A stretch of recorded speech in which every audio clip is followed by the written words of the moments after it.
Welcome back, everybody. Thank you for coming. It was a nice Pac-12 home opener for us. Thought our players played hard, played very good defense tonight, and we're fortunate to win. Coach, what does that say about your team when they don't play as well as they can and they win by, 16 points? There's a lot of growth in us still. We're young. We don't shoot the ball well every night. We didn't shoot the ball well tonight. We were streaky. We had a lot of clean looks.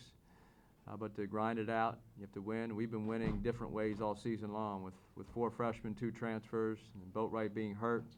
When you have 17 to 25 points a night on the bench with Boatwright, it's hard. So some nights like this, he probably would have made a big difference. But we've won now.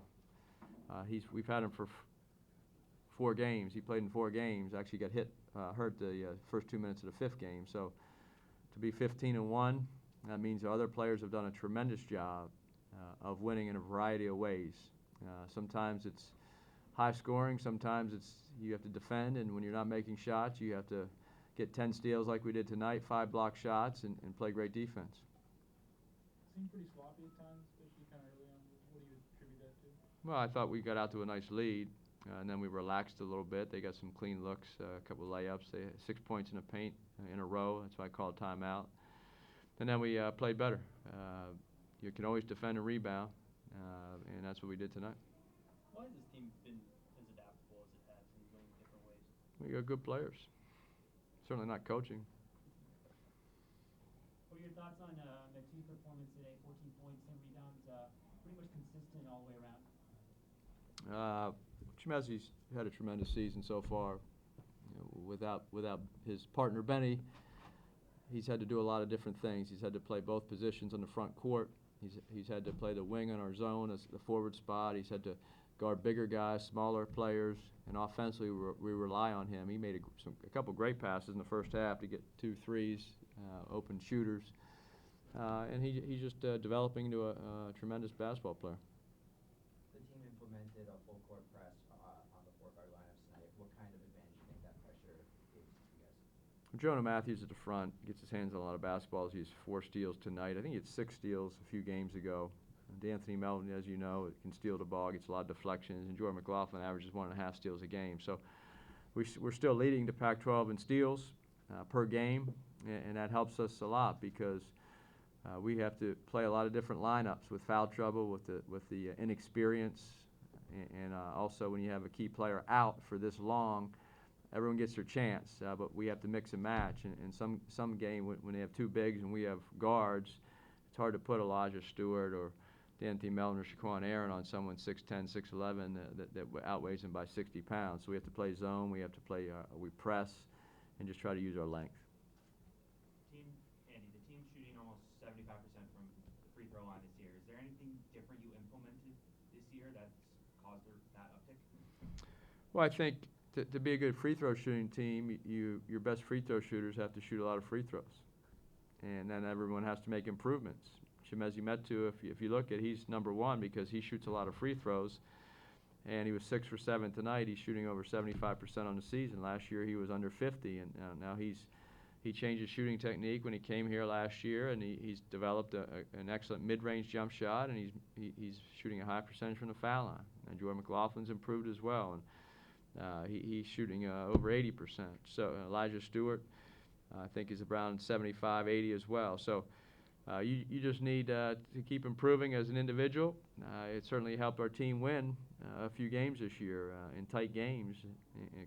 Tonight we were 16-19, and if you look at some of the close games we won, our free throw percentage was over 80%.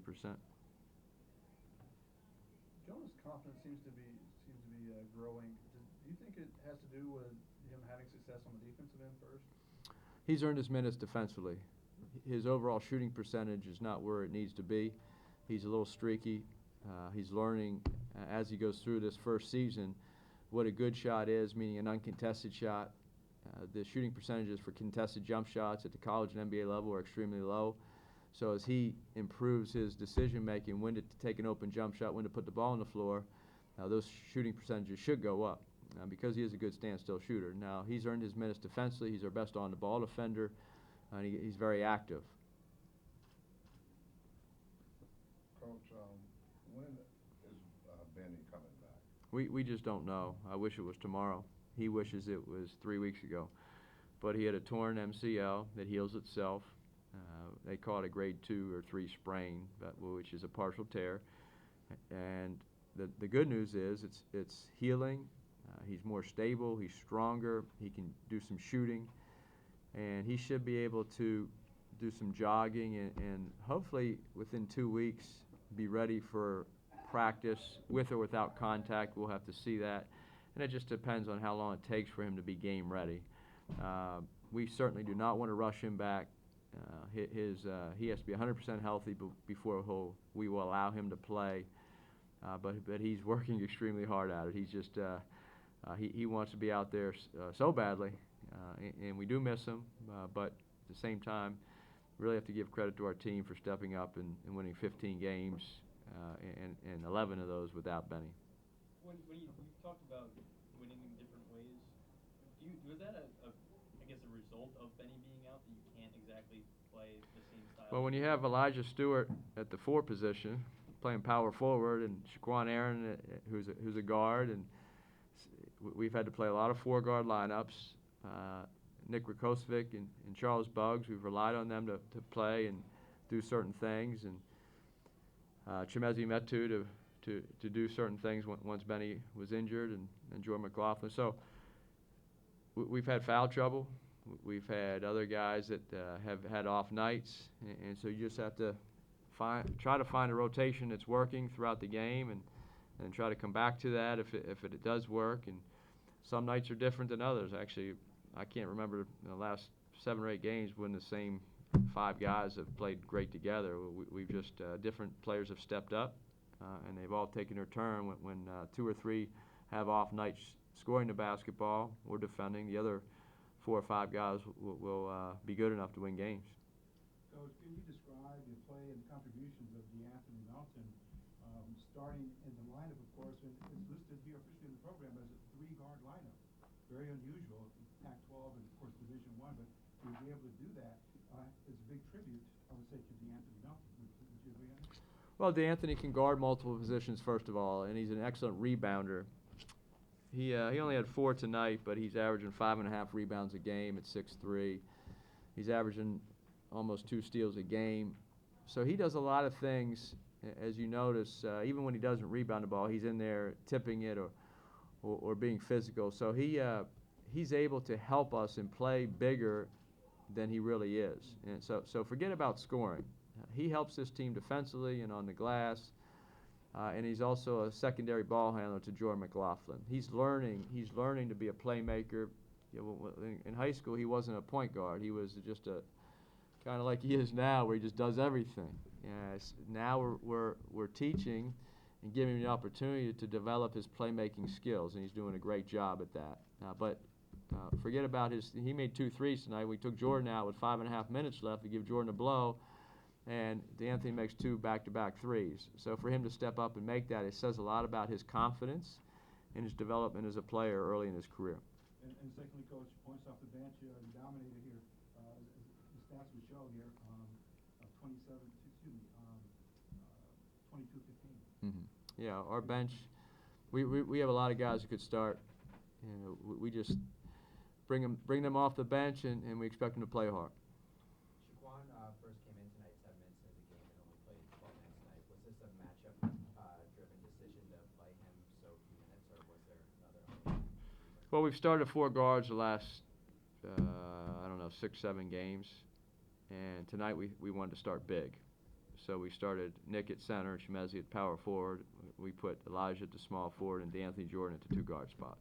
So Shaquan did a great job when he was in there tonight, made some nice plays, and we went to zone when he was in there, got some steals, and so as I said, our lineup is not set. We have a lot of guys that could start, could not start, and we just need, and on any night, they need to be ready to play and contribute.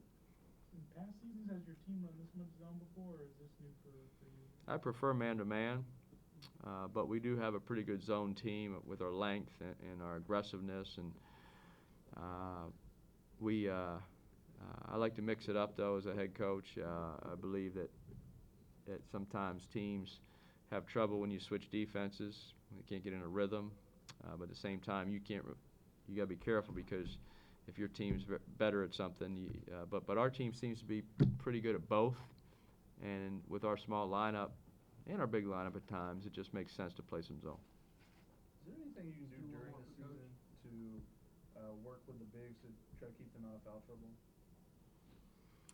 Well, with the new rules, if you put your hands on, and so they have to play with their chest and their feet, not their hands.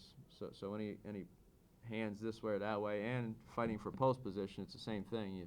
If you're wrapping, it's a point of emphasis here in officiating to clean up some of the physicality and some of the grabbing and wrapping and throwing in the post. So our players have done a good job.